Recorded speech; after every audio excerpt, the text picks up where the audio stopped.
A steamy good morning to you. Good morning. I am Ann Hahn-Bayer, and I serve on the board of this church. I welcome everyone to our service this morning and welcome visitors to our open and inclusive community of faith. As Unitarian Universalists, we hold that there are many spiritual paths to truth and meaning, and we support one another as we explore these paths. I would like to especially welcome our guests and welcome again those who have visited us before.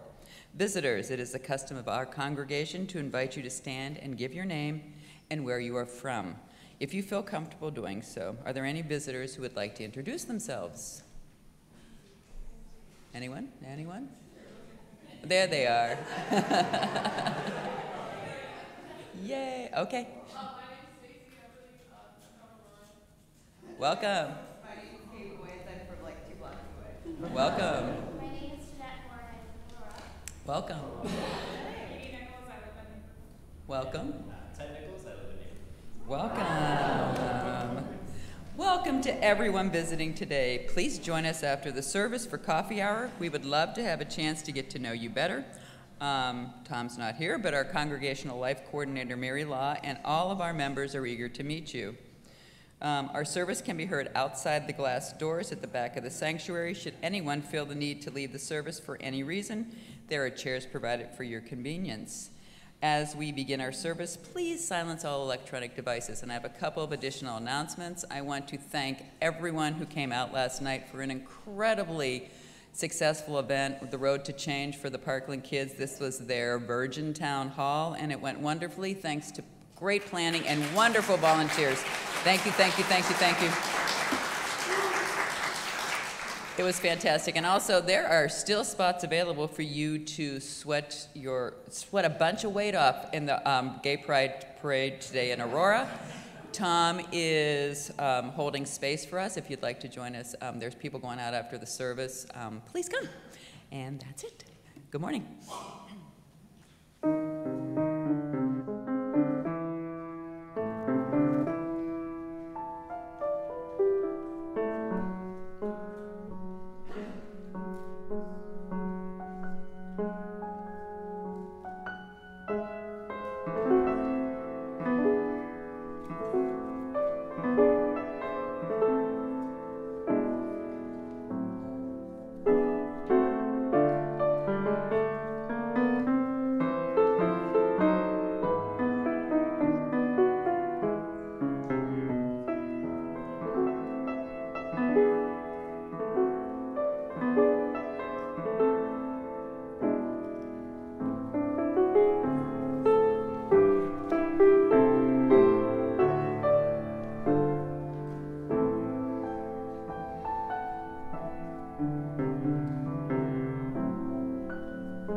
For the inherent worth and dignity of every person.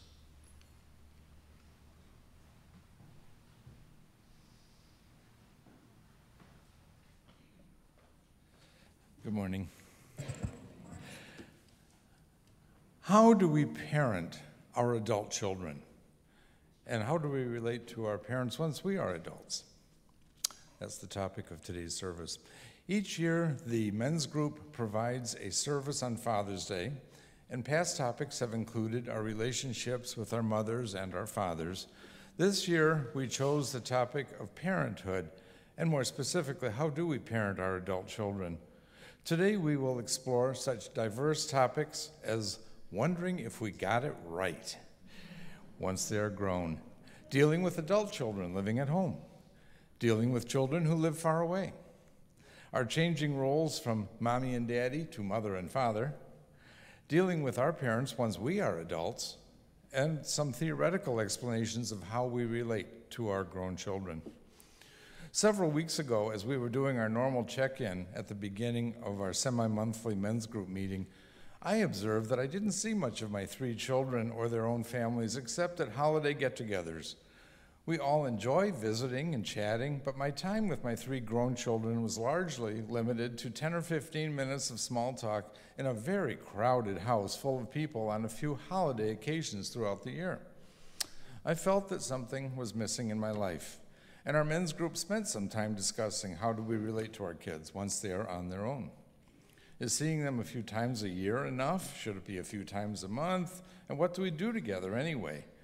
This was a concern for me in particular because after college, I rarely saw my parents.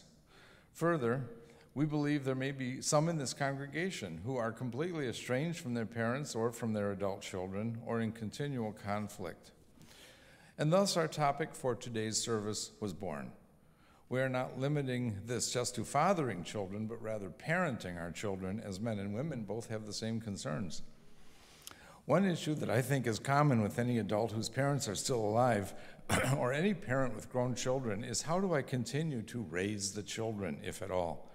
Are we still to instruct and correct them? I remember my own mother telling me of watching her grandmother, who was in her 80s, impatiently instructing her daughter, that is my grandmother, a woman in her 50s, on how to use a mop. Gee, does this kind of parenting ever stop? We will explore these issues in today's service. We welcome your ideas too, and we hope our shared stories will inspire you to reflect on and or prepare for your own experience of being an adult child or a parent of an adult child.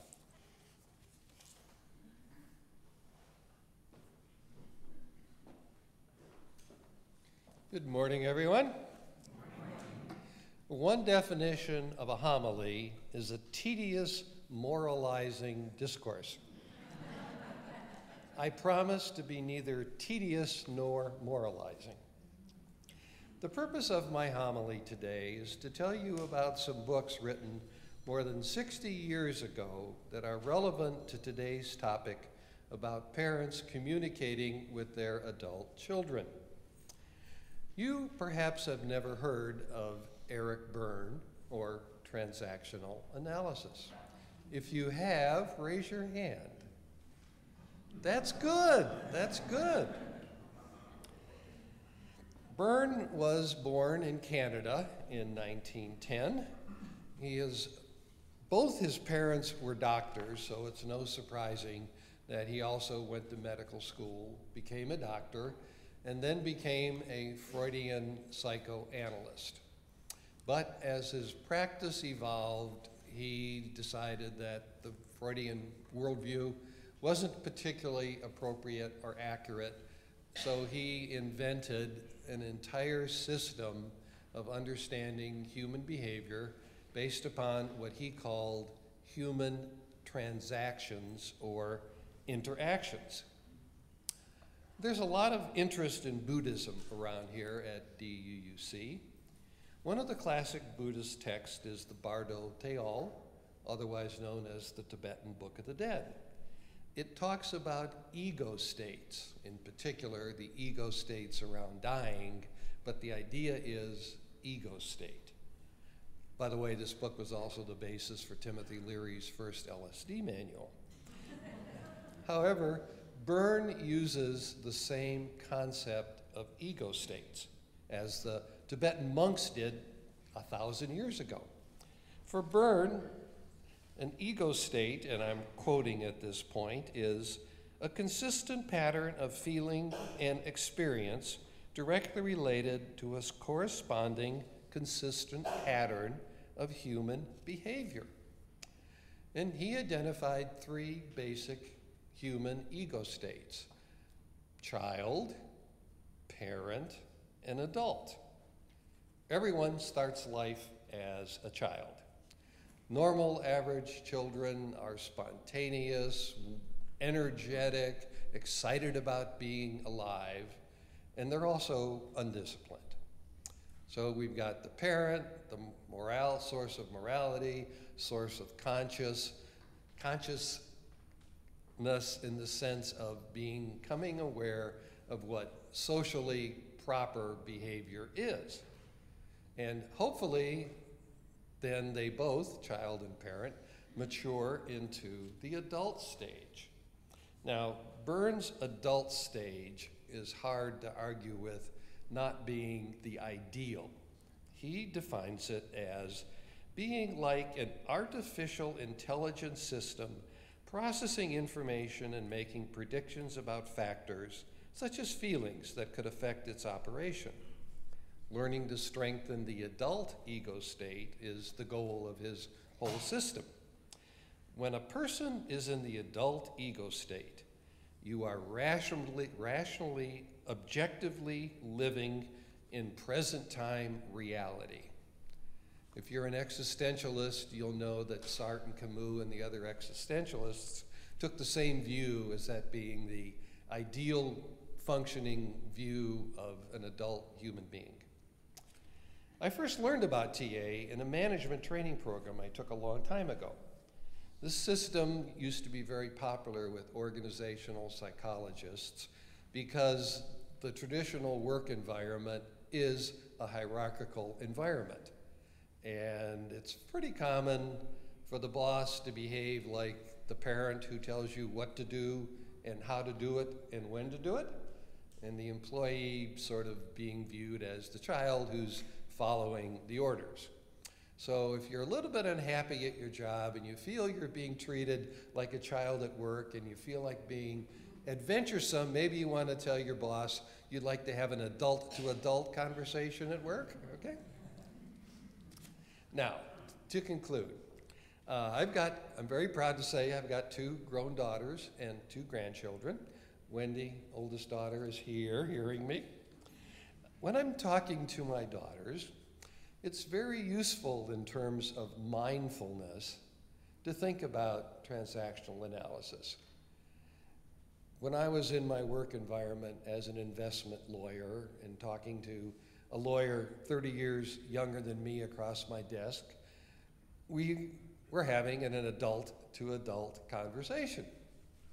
It's very easy to slip into the parent-child ego state regardless of how old the parent is or how old the child is. So next week we're having a family summer vacation at a little cottage on a lake in Michigan, and in preparing for this presentation, it's reminded me about the need to be mindful of the parent-child interaction. In conclusion, since it is Father's Day, I want to mention my own father, who died in 2000 at the age of 87. Sad to say, he was not a particularly nice person. One of the reasons TA has appealed so much to me over the years is that when I first discovered it, it led to the realization that my father never related to me as an adult. I was 55 years old when he died, and on his deathbed, he wondered why his son was still misbehaving. Because I wasn't like him. Mentioning that, I'd like to conclude by saying I hope he's resting in peace now. Thank you.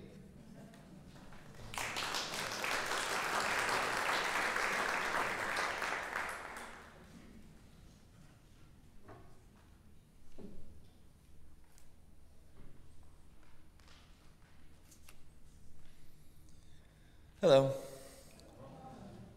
My name is Jonathan Green. I'm 31 and still live at home with my parents. While this is nothing spectacular or extraordinary, I will add in a little wrinkle to that situation. My parents, who are devoutly Catholic and raised me as one, do not know that I have been a pagan for over a year now. To set the stage and to give a brief context to the story, I must speak more about the history of my dad. He was born and raised in a Christian household that was, to say the least, anti-Catholic. They saw Catholics as people who were unsaved and shouldn't be associated with. As he grew up, he would attend church services every week with his family, but he felt like something was missing in his spirituality. Fast forward to when my dad met my mom. My mom was born and raised in a Catholic family and still practices that faith regularly by the time my dad met her. Upon discovering Catholicism, it started the journey for my dad in discovering his home for spirituality, and at the age of 50, he converted to Catholicism and hasn't looked back. Still to this day, he is one of the most passionate and knowledgeable Catholics you might ever meet in your lifetime. It is a dream and personal goal for my dad to have every single one of his family members get to heaven.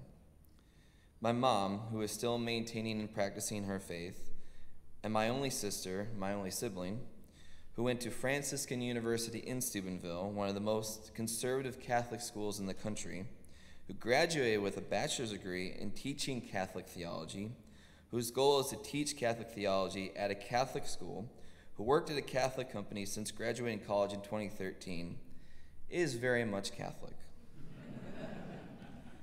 Then there's me, the pagan. My relationship with my dad is 90% good and 10% fear. I remember some fond memories, mainly the many road trips we would take down to Florida once a year.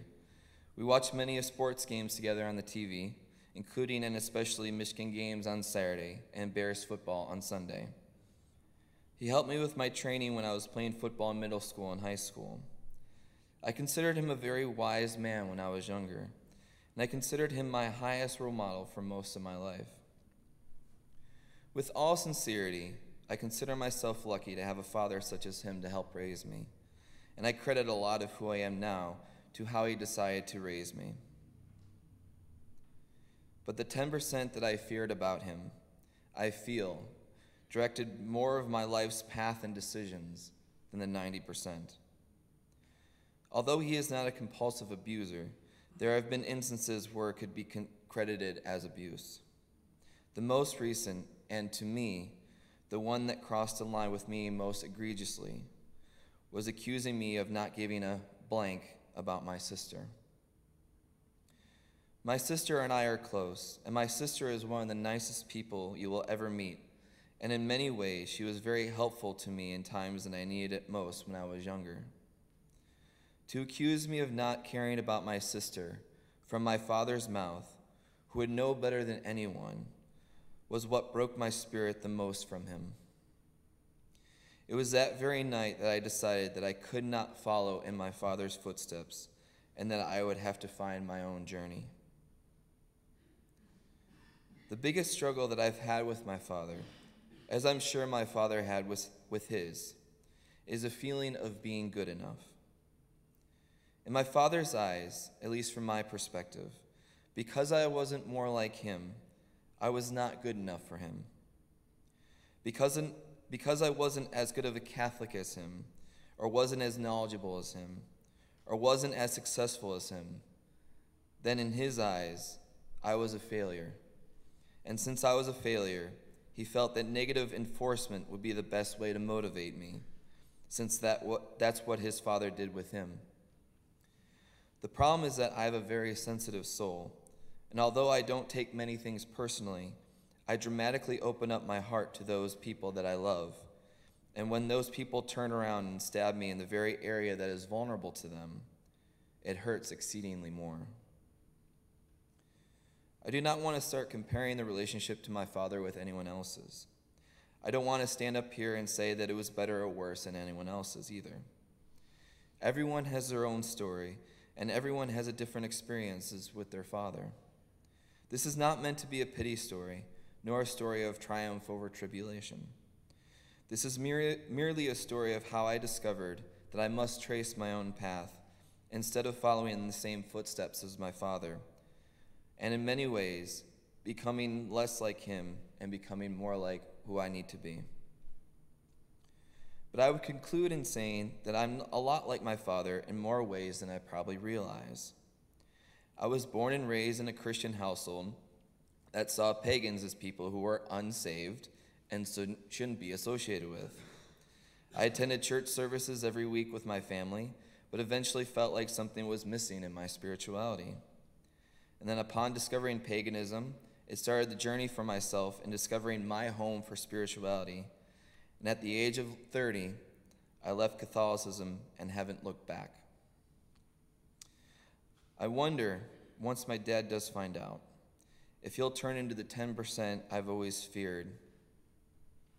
Or maybe, just maybe, he'll realize, like the song Cats in the Cradle by Harry Chapin, he's grown up just like me. My boy was just like me.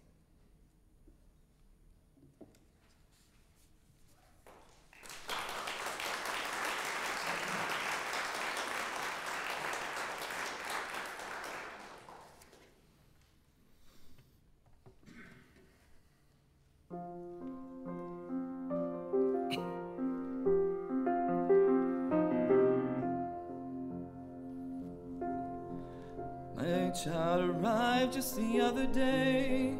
He came to the world in the usual way, but there were planes to catch and bills to pay. He learned to walk while I was away. He was talking before I knew it, and as he grew, he'd say, I'm gonna be like you, Dad. You know I'm gonna be like you. And the cat's in the cradle and the silver spoon, little boy blue and the man in the moon. When you're coming home, Dad, I don't know when. We'll get together then. You know we'll have a good time then.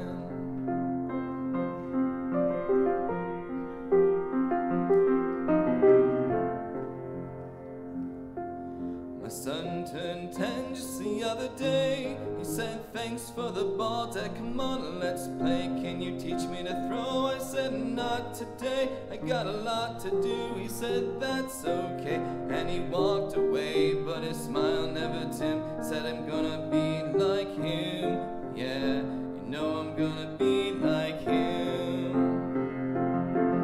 And the cat's in the cradle and the silver spoon, little boy blue and the man in the moon.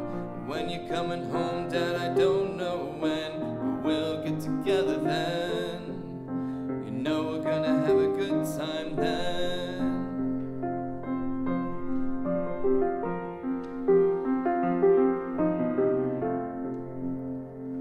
Well, he came from college just the other day. So much like a man, I just had to say, son, I'm proud of you, can you stay for a while? He shook his head and said with a smile, what I really like, Dad, is about the car keys. See you later, can I have them, please? And the cat's in the cradle and the silver spoon, little boy blue and the man in the moon. When you're coming home, son, I don't know when. We'll get together then, Dad. You know we'll have a good time then.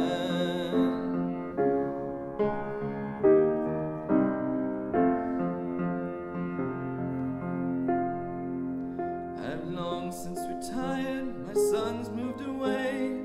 I called him up just the other day. I said, I'd like to see you if you don't mind. He said, I'd love to, Dad, if I can find the time. You see, my new job's a hassle and the kids have the flu, but it's sure nice talking to you, Dad. It's sure nice talking to you. And as I hung up the phone, it occurred to me, he'd grown up just like me. My boy was just like me. And the cat's in the cradle and the silver spoon, little boy blue and the man in the moon. When you're coming home,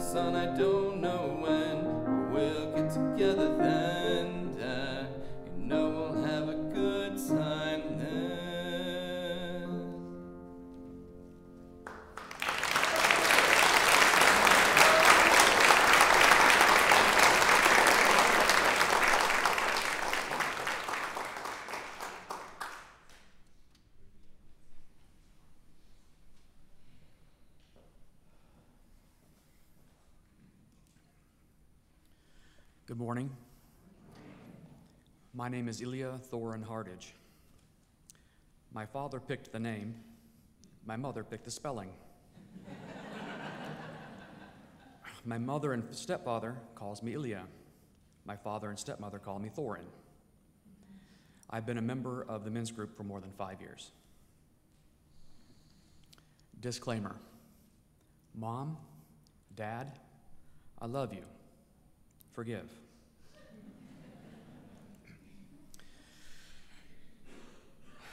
The relationship between parents and adult children. This was, no, is, a difficult theme for me to address. Unease, anger, discontentment, irritation, pensiveness.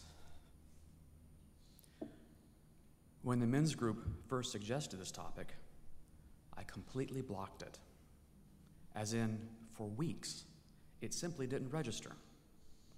I would read these words in email correspondence repeatedly, and even though I processed it intellectually, what was being discussed, my rational brain, I just couldn't absorb the meaning of the words. My emotional brain. I blocked it. It wasn't until I was physically at the last preparatory men's group meeting that the meaning of the words finally began to sink in. And still I had to ask the men in the room if I had read the words right. Did I understand correctly what exactly the topic was to be addressed as a homily? Yes, you're correct, Ilya, I was assured. And so I finally began to face and address this topic enough to consider participating. Internally, why was this topic chosen? I'll have nothing to say. I have no relationship with my parents. I mean, I talk to them every once in a while, and there's the occasional text or email or social media connection, but that's nothing compared to what most people have. And my grandparents long dead before I was even born. I have no relationship with my...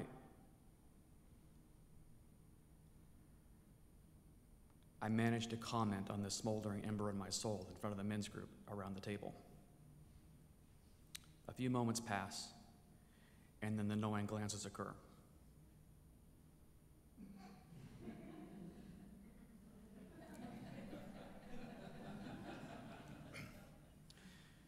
And then the you know what to do nod happens.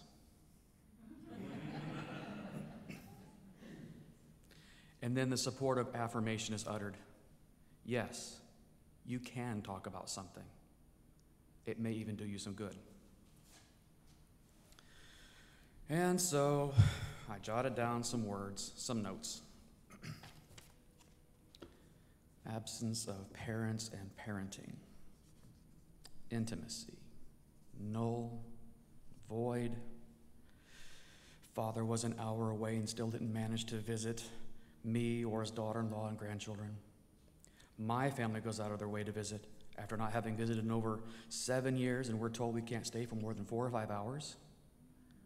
Years between visits. Don't call, don't write. Admittedly, what would we talk about? I mean, what would you say? It's always so strained. Do I know you? Really? Do you know me? Really? Adult children without parents.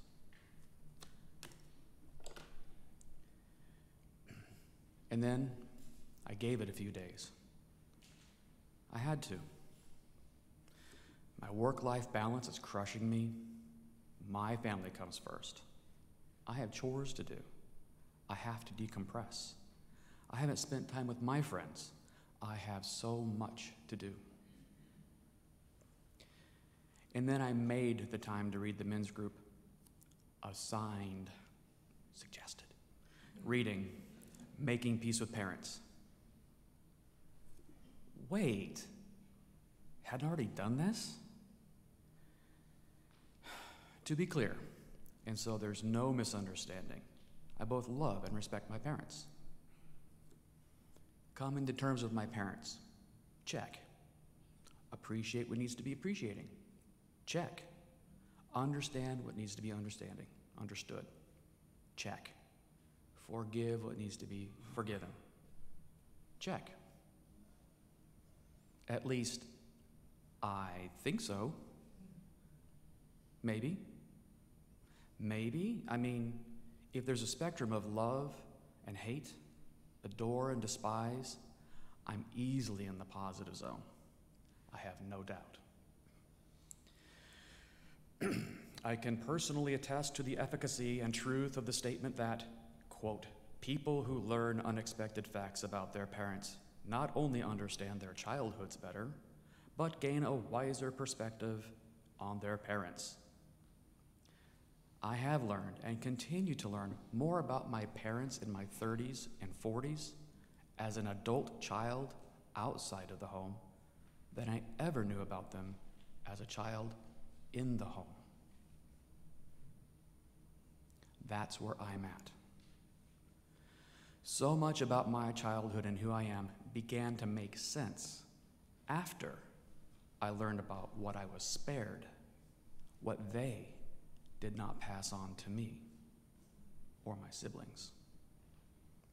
I did not have the crushing poverty, the alcoholism and the alcoholic parent, the emotional, physical, psychological, and sexual abuse or abusive parent, the family member with the mental health issues and the associated problems and complications, the suicides and early deaths. However, I did suffer from and in turn was shaped by these tragedies, however, just secondhand. Thank you, Mom, Dad, for sparing me and my siblings what you yourself had to endure. I am sorry, Mom, Dad, that you suffered and as a result were not and are not there for me in the ways that I needed, want, and wanted. I get it. You don't know how. I don't know how. But you're trying, in your own way, in your own time. As am I. I hear and I have heard stories about people doing X with their parent, fighting, arguing, abominable, appalling, etc. things, and all the amazing, comforting, encouraging, happy, etc. things that people do with their parents. And I would resent this a bit because I couldn't relate. It took me a long time to realize that, yes, I actually did have that, just muted, filtered. A pale shade maybe, but I had and do have something. The relationship between parents and adults. It may not be what you want, but it's what you have and what you make it.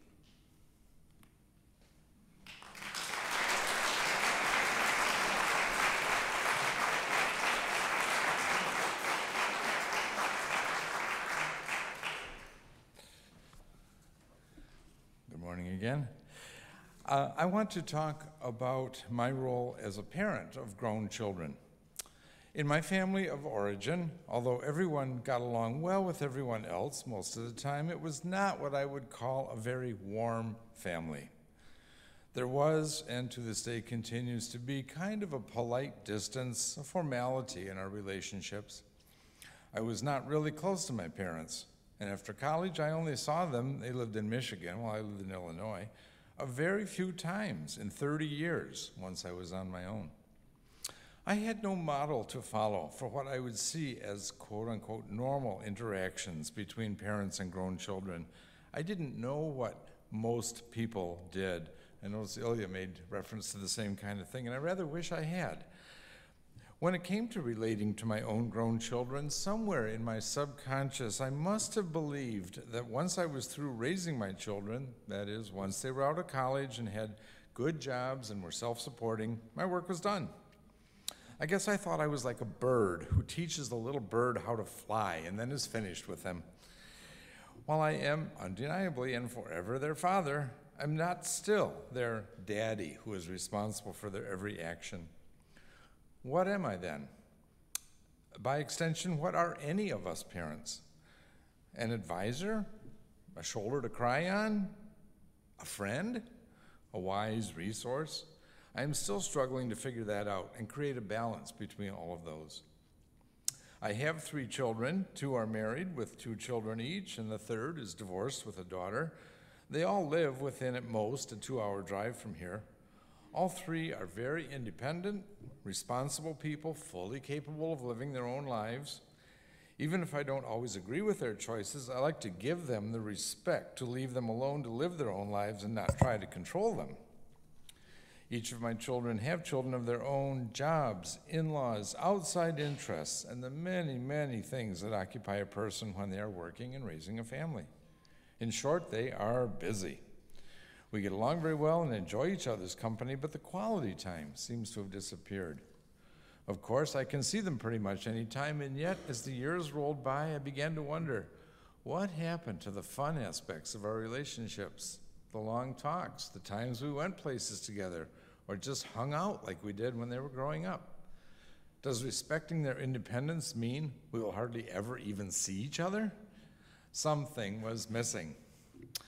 I recently realized that I had to take the initiative to keep in touch and have taken some steps to do so.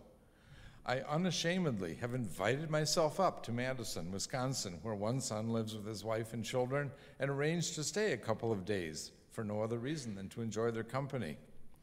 I stay overnight, and although I am welcome to sleep on a mattress in their basement playroom, I prefer a motel room. It's a balancing act. Some closeness, but not too much closeness.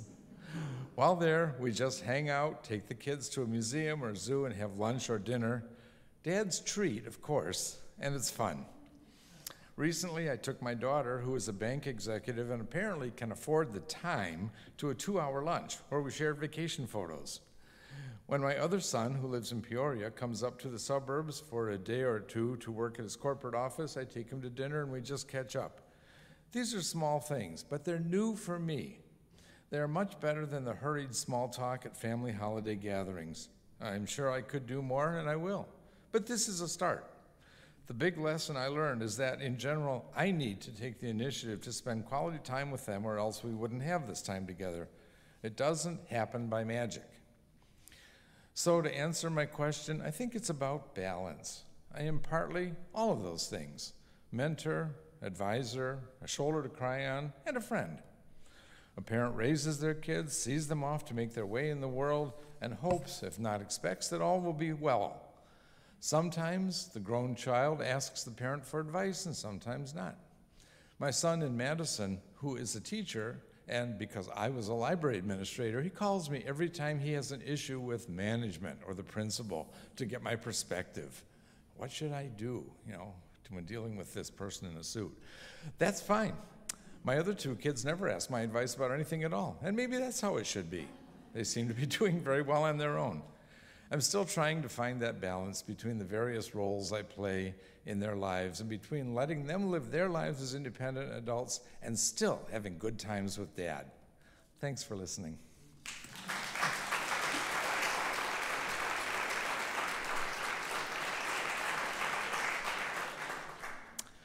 It is now time for the offertory, but first I'd like to introduce a song that touches on another aspect of parenting grown children.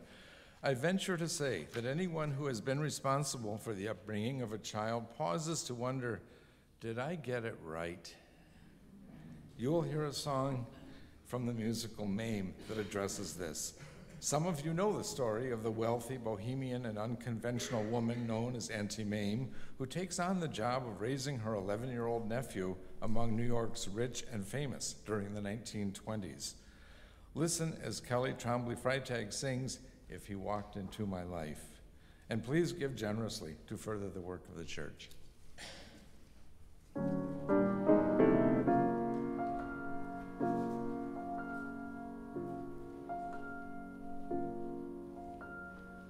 Where's that boy with the bugle? My little love, who was always my big romance. Where's that boy with the bugle? And why did I ever buy him those damn long pants? Did he need a stronger hand? Did he need a lighter touch? Was I soft or was I tough? Did I give enough? Did I give too much? At the moment that he needed me, did I ever turn away? Would he be there when he called? If he walked into my life today? Were his days a little dull? Were his nights a little wild? Did I overstate my plan? Did I stress the man and forget the charm? And there must have been a million things that my heart forgot to say. Would I think of one or two if he walked into my life today? Should I blame the times I pampered him, or blame the times I bossed him? What a shame, I never really found the boy before I lost him. Were the years a little fast? Was his world a little free? Was there too much of a crowd, all too lush and loud, and not enough of me? Though I'll ask myself my whole life long, what went wrong along the way? Would I make the same mistakes if he walked into my life today? If that boy with the bugle walked into my life today?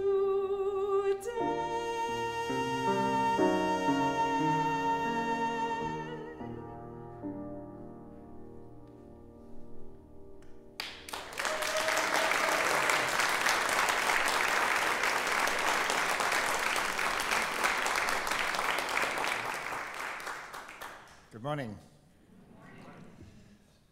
Perhaps the problem is that sometimes I treat my 44-year-old daughter as if she were my little girl, and she sometimes treats her 74-year-old dad as if he were an old man needing to be looked after. It's really fine most of the time, except when she says, Dad, you should do this, or Dad, you shouldn't do that, trying to change the habits of a lifetime. And I use those words, should and shouldn't words, to her.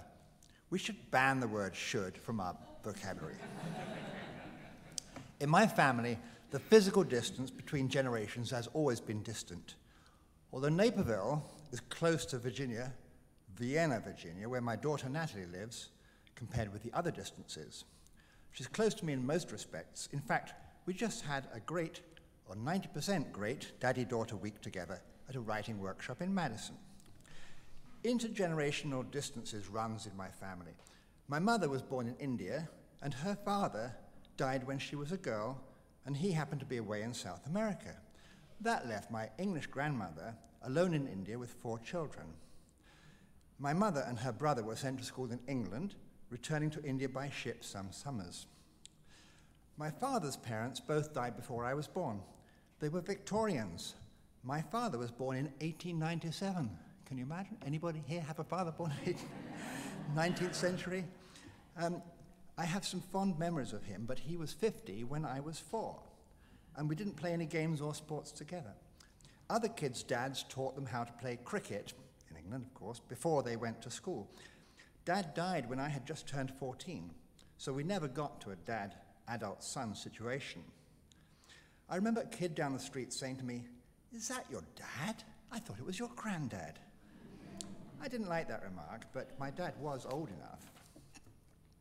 I'm father to 2 adult women. Natalie, near Washington, D.C., is relatively close compared to her older half-sister Isabel, who's now 52. She's been living in Geneva, Switzerland since her high school days, and I've lived far away since she was 23. Isabel's the daughter of Christiane, my wife of 46 years, whose memorial service was here in December, and I'm very grateful for the recording of that on YouTube. Thank you, DUC, with 146 views, and so far I'm counting. I'm very moved by that. In the past 10 years, I've been able to visit Isabel in Geneva a few times a year on work trips to CERN, but before that, and before the modern times of cheap phone calls and email, months would pass without contact. The internet has changed family dynamics greatly. The fly in the ointment in the Isabel-Dad relationship is that she's still jealous of her little half-sister, even though they're now 52 and 44. I'm upset that I did not heal that, although I tried to treat them equally when they were young. Obviously, I didn't completely succeed. I was 48 when I came to America and met a wonderful family with 4 children and found that they had sit-around-the-table family conferences whenever a problem arose, and each could say their piece. I thought, wow, I wish I had known about that. Perhaps you all do it, but it was new to me. In England, back in the day, we were not encouraged to show or talk about our feelings. I tried to bring my girls together, closer together on a holiday 2 years ago. It worked for the week, it was great, but then it was broken again. But they're not my kids anymore. If 2 women over 40 living on separate continents don't talk to each other, it saddens me. I didn't get it quite right. I want to use the should and shouldn't words to them, but there I go again. Thank you.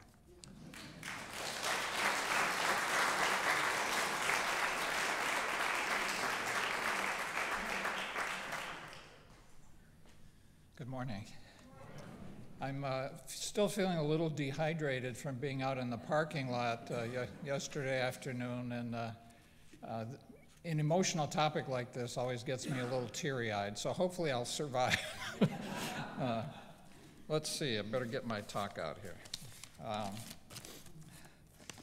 I recently presented at Science Sunday, which, by the way, is an amazing thing. Not many churches in our area even mention the word science, and that's a great gathering that our church hosts here, and thanks for the leadership in that group.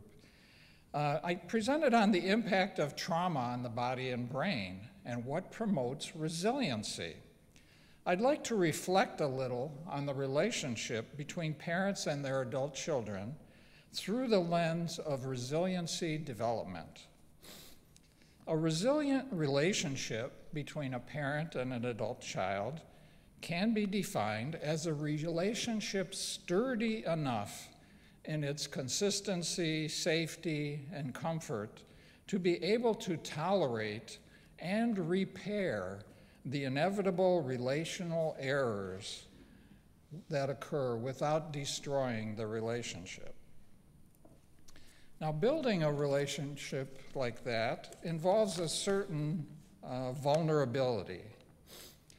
The mirror neurons in my brain and everyone's brains empathize with what it's like to be in your co-parent's shoes, in the adult child's shoes.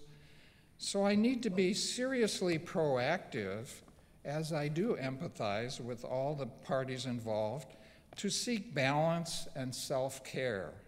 Good diet, exercise, enough sleep, time off, the usual ways to do good self-care.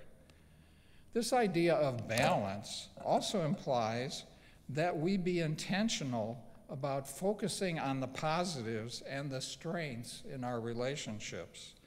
Our brain has a natural tendency to focus on the negatives and the threats. You immediately remember it, no problem. But the danger for an adult child or a parent is to zero in on those negative experiences and problems and not be proactive about remembering the positives. I heard some research recently that it takes about 20 seconds of intentional focus on a positive to create a positive neural pathway that we can remember, while it takes a split second to remember a negative. As an example, my daughter Bailey loves babies, small children, pets, and she has a real heart for handicapped children. And I remember that intentionally when sometimes it's easy to get focused on negative things. As a little mental exercise for planting positive memories in our brain, take a moment right now to remember a positive or rich experience in one of your relationships. And I'll let you hold it in your thoughts now for 20 seconds, and I'll keep time.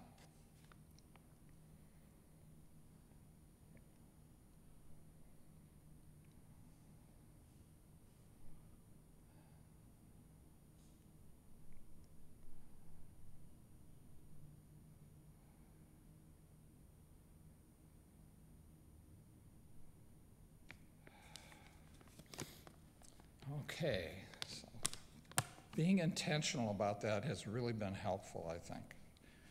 The recent training that I went through on resiliency development described something called rich relationships. And that's an acronym, really. R stands for unconditional respect. This sounds tough to do. I mean, sounds kind of idealistic, unconditional. But it becomes easy if we remember that each person is doing the best they can using the coping strategies that they found able to keep them safe in the past.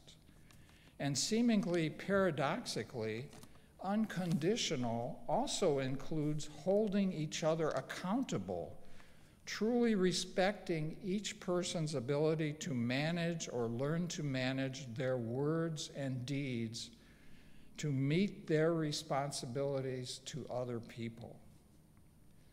I stands for information, a relationship with a lot of sharing that can lead to new ways of looking at things, different perspectives, healthier attitudes, and clearer understandings, growing out of collaboration and sort of a mutual self-discovery. The goal is long-term, not a quick solution, taking one day at a time. C stands for connection, a commitment to careful listening, to reaching out and making bids for connection to each other, mutually initiating and not missing the opportunities to connect when they are offered. Sort of the opposite of "we'll get together then" in the Harry Chapin song that John sang. And H stands for hope, that we can relate and each have a happy and meaningful life. This is easier if we find people who can hold hope for us when we are discouraged and despairing and have no hope. People who remind us of our dreams and that it will get better. These qualities of a rich relationship raise a few questions. How top-down or side-by-side should the relationship be? I quickly learned as a parent I can't dictate to an adult child. What seems to work is a mutuality in negotiating to meet our differing needs for love, guidance, authenticity, connection, growth. When living under the same roof, it may be a little like friends who are roommates, sharing a household's responsibilities together and enjoying each other's company at times. Mutuality also implies boundaries. Being a natural people pleaser myself, boundary setting has been a continually developing, difficult to learn skill for me in my own relationship with my adult child. Caroline helps me a lot with this one. What kind of boundary or fence is necessary to be safe and to meet our mutual needs? Boundary setting means being clear about things I can and cannot do, will and will not do, deciding how much of myself I will share with another, and respecting the same decision on the part of the other. Here's an interesting mental exercise. Thinking of your own relationships, do your boundaries need to be more like a high Berlin Wall with barbed wire on top and watchtowers? A high wooden privacy fence? A see-through picket fence or a sturdy chain link fence? A few shrubs to mark the boundary? Or no fence at all? All types of boundaries may be appropriate depending on the levels of trust and respect and betrayals of trust and respect between unique individuals. Writing this made me a little more aware of my own vulnerability. It broke a little of the denial of the fear of aging and declining health and mobility that could make me totally dependent on others and my child. A terror, I might add, that's probably shared by my adult child.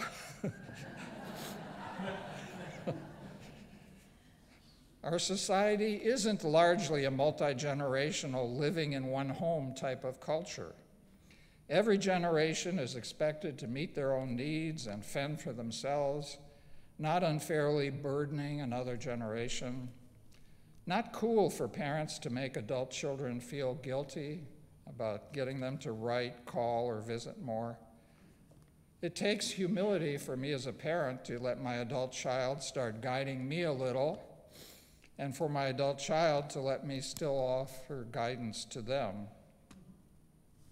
By the way, I find rich relating in my men's group. I see it as a part of my support system to keep balance in my life and not be overwhelmed at times. Twice a month for 90 minutes, I build rich positive memories of unconditional respect, information sharing, connection building, and renewed hope. Discussing this service and hearing each other's mini homilies as we prepared for this service was a powerful experience for our group. It increased my healing of old wounds, my commitment to balance and self-care, helped a little with forgiveness and acceptance, and helped me realize we're all doing the best we could to cope. And by the way, the men's group is open if anyone's interested to check us out and come to our bi-monthly meetings. My hope is that we all find balance, rich relationships, and growth in our ability to relate in the future. Thank you.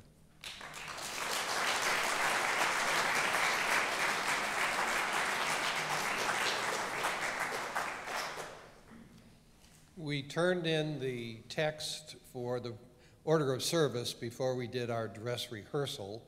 So in the interest of time, if you are following the playbook, we are going to omit the skit so we stay on schedule.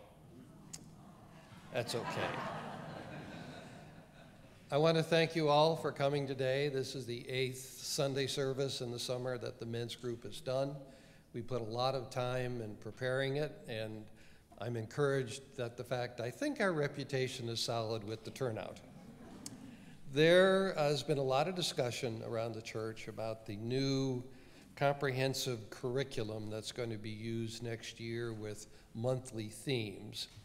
And our closing words are taken from those materials for this month, which we just happen to have had, and I read them, and there's a lot of stuff on Father's Day. So this is written by the Reverend Kirk Copeland, and it's entitled Thoughts on Father's Day. Let us praise those fathers who have striven to balance the demands of work, marriage, and children with an honest awareness of both joy and sacrifice. Let us praise those fathers who, lacking a good model for a father, have worked to become a good father. Let us praise those fathers who, by their own account, were not always there for their children, but who continue to offer those children, now grown, love and support. Let us also acknowledge those fathers who have been wounded by the neglect and hostility of their children. Let us praise those fathers who, despite divorce, have remained in their children's lives. Let us praise those fathers who, as stepfathers, freely chose the obligations of fatherhood and earned the love and respect of their stepchildren.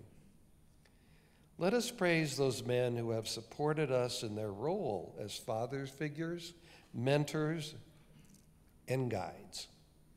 Let us praise those men who are about to become fathers, that they openly delight in having children. And finally, let us praise those fathers who have died but live on in our memory and whose love continues to nurture us.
This concludes our service. As you leave, I invite you to greet your neighbor in an adult-to-adult manner.